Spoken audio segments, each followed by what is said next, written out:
Time management. మన టైంని ఎవరు దొంగిలించలేరు, కానీ మన టైంని మనమే దొంగలకు అప్పచెప్పేస్తాం.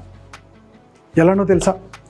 చాలామంది పొద్దున్నుంచి సాయంత్రం దాకా బిజీగా ఉంటారు, కానీ ఒక్కసారి నైట్ పడుకునేటప్పుడు ఇవాళ ఏం సాధించామని లెక్కేసుకుంటే ఏముండదు, మొత్తం టైం వేస్ట్ అయిపోయి ఉంటుంది.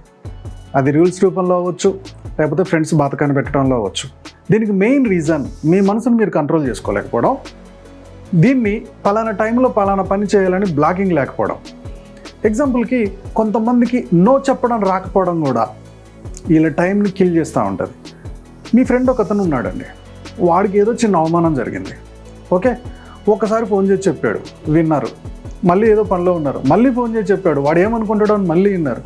ఒకే మాటని, ఒకే ఫీలింగ్ని ఒక 10 సార్లు 20 సార్లు చెప్తున్నారంటే మీకు నో చెప్పడం రావాలి.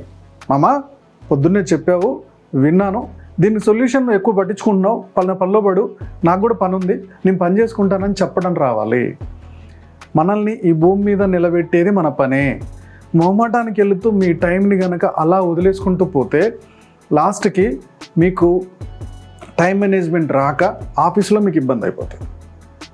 అదే టైంలో మీరు కెరీర్కి సంబంధించింది ఏమైనా నేర్చుకోవచ్చు. టైం అనేది కరిగిపోతే మళ్ళీ వెనక్కి వచ్చేది కాదు. ఉన్న టైంని వాడుకోవాలి. లైఫ్ గ్రోత్కి, రిలేషన్స్కి, ఫ్రెండ్స్కి అన్నిటికీ కావాలి. కానీ ఎక్కడ వేస్ట్ అవుతుంది, ఎక్కడ వృధా పోతుంది అనేది గమనించుకోగలిగితే లైఫ్లో గొప్పగా సక్సెస్ అవుతాం. సో ఇలాంటి లైఫ్కి సంబంధించిన వీడియోస్ కోసం మన ఛానల్ సబ్స్క్రైబ్ చేయడం మర్చిపోవద్దు. వీడియో నచ్చినట్లయితే లైక్ చేయండి, షేర్ చేయండి.